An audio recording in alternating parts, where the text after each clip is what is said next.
안녕하세요. 축구 시즌입니다. 오늘은 클린스만 감독인 지난 1년 동안 한국 축구를 퇴보시킨 시간을 정리해보겠습니다. 1. 대한민국 축구 대표팀 감독으로 선임. 카타르 월드컵을 끝으로 계약 해지한 벤투 감독 후임으로 2023년 2월 27일 클린스만 감독이 새로운 대한민국 축구 대표팀 감독으로 선임되었습니다. 스타플레이어 출신으로 이름값은 높았지만 부임 전부터 국내외 언론들과 팬들은 수많은 우려를 표했습니다. 선임 과정의 불투명부터 지금까지 모든 팀에서의 무전술 논란, 그리고 재택근무 우려 등 때문이었습니다. 하지만 재택근무는 하지 않는다는 점까지 계약 내용에 포함시켰다는 말로 선임을 진행했습니다. 2. 부임 이후 5경기 연속 무승.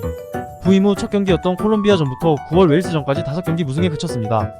이 기록은 대한축구협회가 1992년 A대표팀 전임 감독제를 도입한 뒤 5경기 동안 승리를 거두지 못한 최초의 사령탑이었습니다.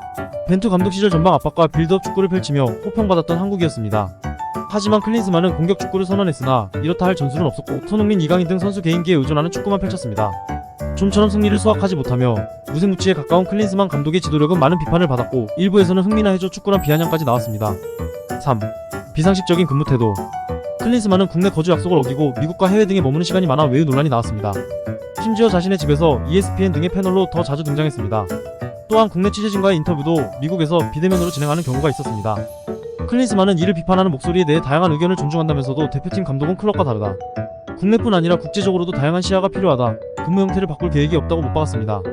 심지어 유럽 원정 당시에는 졸전을 펼친 웨일스전을 마치고 자신의 아들을 주기 위해 상대 주장이었던 에런 램지의 유니폼을 얻었던 것도 알려져 비판을 받았고, 대표팀 소집 기간 중 유럽 레전드 매치에 참가하려다가 국내 여론의 극심한 반발로 참가가 무산되었던 적도 있었습니다. 4. K리그 선수 파악은 할 필요 없다. 국내에 머물며 가장 많은 한국 선수들이 뛰는 K리그를 지켜보며 선수단을 꾸려야 할 국가대표 감독인 손흥민, 이강인, 김민재 등 당연히 선발아리들을 보기 위해 유럽 출장을 다니고 그것도 모자라 자택이 있는 미국에 머물며 하이라이트를 통해 선수를 체크하고 있었습니다. 그 결과로 3개월간 소속팀에서 경기를 뛰지 못한 이기재를 발탁하고 3년 연속 K리그 최다골을 넣은 주민규는 외면했습니다. 그리고 아시안컵까지 선수 명단은 거의 복사 붙여넣기 수준으로 동일했습니다. 또한 황의조가 성관계 영상 유출건으로 대표팀에 발탁될 수 없는 상황이 됐을 때 클린스만 감독은 대체자 없이 조규성과 오영규만으로 최전방을 꾸리며 아시안컵에서 최악의 모습을 보였습니다.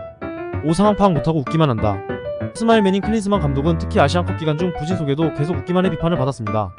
말레이시아를 상대로 후반 추가 시간 동점골을 허용한 뒤에도 그는 얼굴에 미소 짓고 있었고 4강 요르단전 완패에도 환하게 웃어 팬들의 공분을 샀습니다.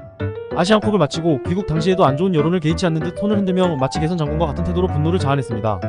아시안컵 이후 진행된 전력강화위원회에서도 클린스만 감독의 각종 행태에 대한 차가운 비판이 쏟아졌습니다.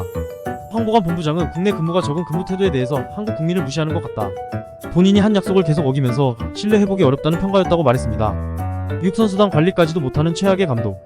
아시안컵 준결승전 전날 선수단 내부에서 다툼이 있었다는 보도가 나왔습니다. 긴 시간 대회를 치르며 지치고 예민해진 선수들 관리를 못한 결과 선수단 내부에서 다툼이 있었고, 그 결과 손흥민 선수는 손가락 부상, 이강인 선수는 팬들의 집중 포화를 당하며 역대 최악의 대표팀 분위기가 만들어졌습니다. 손흥민, 이강인, 김민재로 이어지는 역대 최고의 황금세대라는 평가를 받는 대한민국 축구 대표팀이었지만 클린스만이라는 역대 최악의 감독을 만나 1년이라는 귀중한 시간을 버리고 역행하게 되어버렸습니다. 7. SNS로 사임 알리는 것이 취미? 헤르타 베를린 감독 시절 페이스북을 통해 사임을 알려 모두에게 충격을 선사했던 클린스만 감독. 대한민국 감독 사임 소식도 대한축구협회가 공식 발표가 있기 전 자신의 SNS에 사임 소식을 먼저 올렸습니다. 기본적인 감독의 태도조차 갖추지 못한 최악의 감독의 모습을 보였습니다. 이제 다음 3월달 태국과 월드컵 예선전을 앞두고 있는 상황에서 대한민국 대표팀은 이 위기를 어떻게 극복할까요? 정몽규 회장 사퇴 먼저 하고 극복이 순서일 것 같습니다.